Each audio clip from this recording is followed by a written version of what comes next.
So మీ ఇన్నేళ్ల ఈ కెరీర్లో ఇన్ని సినిమాలు చేసి ఇంతమంది దర్శకులతో పని చేసిన తర్వాత కోడి రామకృష్ణ గారు చాలా స్పెషల్.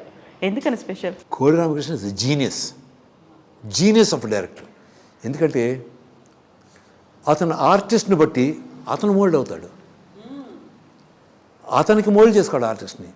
ఆర్టిస్ట్ ఫస్ట్ అతని వాక్, అతని వాయిస్ కల్చర్, అతను ఫేషియల్ ఎక్స్ప్రెషన్స్, అతను ఫిజికల్ మూమెంట్స్, బాడీ మూమెంట్స్ అన్నీ చూసుకుని అతన్ని బట్టి ఇలా మోల్డ్ చేయొచ్చు ఈ క్యారెక్టర్ని ఇలా మోల్డ్ చేయొచ్చని ఆర్టిస్ట్ లోపల దూరిపోయి ఇలా చేయ బాబు, ఇలా అంటే బాగుంటుంది, ఇలా అంటే బాగుంటుంది.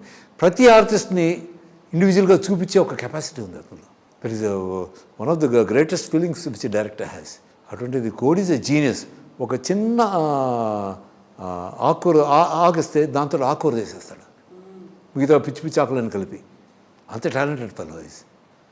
అండ్ తరంగిణి సినిమాకి వెళ్ళినప్పుడు ఫస్ట్ టైము మిస్సెస్ కోడి రామకృష్ణ అంటే అప్పుడు ఆవిడ అమ్మాయి పేరు పద్మే, కోడి పద్మ అంటారు అమ్మాయిని. ఆ అమ్మాయి వేషం కోసం వచ్చింది తరంగిణిలో. చూస్తే కోడి రామకృష్ణ అని అనిపించి బాను అప్పుడు మేమిద్దరం అప్పటికి క్లోజ్ అయిపోయాం. బాను ఈ అమ్మాయి ఎలా ఉందన్నాడు. చాలా బాగుంది కోడి, షీస్ గుడ్ అన్నాను. అంటే మన పిక్చర్లో క్యారెక్టర్ కదండి, అద్భుతంగా ఉందంటే క్యారెక్టర్ కదా బాను, ఈ అమ్మాయిని చేసుకుందాం అనుకుంటున్నాను. తిప్పాను, పుట్టాడు అని గట్టాడయ్యా, మంచి టేస్ట్, బ్యూటిఫుల్ టేస్ట్, చాలా బాగుంది అమ్మాయి.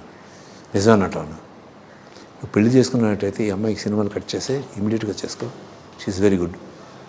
గద్దొచ్చి జిలేబీని తనకెళ్ళిపోయినట్టు ఇంకెవరైనా తనకెళ్ళిపోయే లోపల నువ్వు తనకెళ్ళిపో, షీఈస్ వెరీ గుడ్ అన్నారు. ఇమీడియట్గా చేసుకున్నాడు. తర్వాత వాళ్ళు బ్యూటిఫుల్. సో కోడి రామకృష్ణ గారు టాలెంట్ గురించి చెప్పాలంటే జంధ్యాల గారి నుంచి ఎవరైనా సరే ఆయనకు డైలాగులు రాస్తే డైలాగులని మొత్తం చదువుతాడు. గొల్లపూడి మారుతారావు గారిని అందరూ డైలాగ్ చదువుతాడు. చదివి దాంట్లో సారాంశం తీసుకుని దాన్ని ఇతను రాస్తాడు, మళ్ళీ రాసి ఆర్టిస్టులకు ఇచ్చి చెప్పమంటాడు. కొన్ని బాగున్న డైలాగులు యాజ్ ఇట్ ఈస్, గురుగారు ఈ డైలాగ్ మీరు యాజ్ ఇట్ ఈస్ చేస్తున్నాను, ఇది కొంచెం మారుస్తున్నా అంటే మార్చుకుని నీ ఇష్టమయ్యా, రాసి కూడా మా వంతు, నీ ఎలా మార్చుకుంటావు అది డైరెక్టర్ వంతు అని వెళ్ళిపోయాడు. అలాగా కొత్త ఆర్టిస్టులను చాలామంది ఇంట్రడ్యూస్ చేశాడు. వల్లపూడి మారుతిరావు గారు, సుమను, మన కాస్ట్యూమ్ కృష్ణ, ఎంతమంది, రామరెడ్డి, బ్యూటిఫుల్. సో గురువుని మించిన శిష్యుడు ఎవరంటే దాసనారాయణరావు గారిని మించిపోయిన కోడి రామకృష్ణ. అంతకంటే రేట్లు ఏం కావాలి దానికి. దాసనారాయణరావు గారు is one of the all time great. ఆయన మించిన శిష్యుడు ఎవరు? కోడి రామకృష్ణ. ఆయన దాసనారాయణరావు గారు నాతో చెప్పారు, ఏదో బౌద్ధుల పాఠశాల షూటింగ్లో, ఎప్పుడే నీ గురువును మించాలి, అప్పుడే నువ్వు గ్రేట్ అవ్వగలవు, చూడు మా కోడి నన్ను మించిపోలా, అంతే, సింపుల్ అస్ దట్ అని నాకు చెప్పేవారు బౌద్ధ పాఠశాల షూటింగ్లో. అలాగా గురువుని మించిన శిష్యుడు కోడి రామకృష్ణ అంటే ఇంకంతకంటే బిరుదు ఇంకేం ఇవ్వక్కర్లేదు కోడికి. Kodi is genius for director, great man and very simple guy. చాలా ఫ్రెండ్లీగా ఉంటాడు, జోకులు వేస్తూ ఉంటాడు, నేను జోకులు వేస్తుంటాను.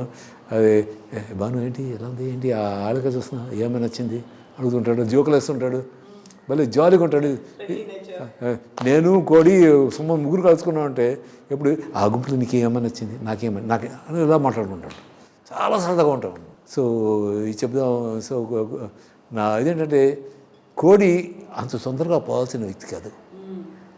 మా అందరూ అన్ఫార్చునేట్, మా కర్మ అతను అంత తొందరగా పోవడం. కానీ ఇంకొక 100 సినిమాలు డైరెక్ట్ చేస్తుండదు అతను. Such a lovely person, such may his soul rest in peace and may his family, may his both daughters. And మా పద్మకి నేనంటే అన్నయ్య అని ప్రాణాలు ఎడిచి చేస్తుంది అమ్మాయి. కానీ నాకు చాలా కావాల్సిన వాళ్ళు కోడి రామకృష్ణ ఎక్కడున్నా పై నుంచి వాళ్ళ ఆశీర్వాదాలు ఎప్పుడూ అతని ఫ్యామిలీకి ఉంటాయి, మా అందరికి కూడా అతని ఆశీస్సులు ఉంటాయి. So Cody, may your soul rest in peace and may your blessings be for us forever. Thank you.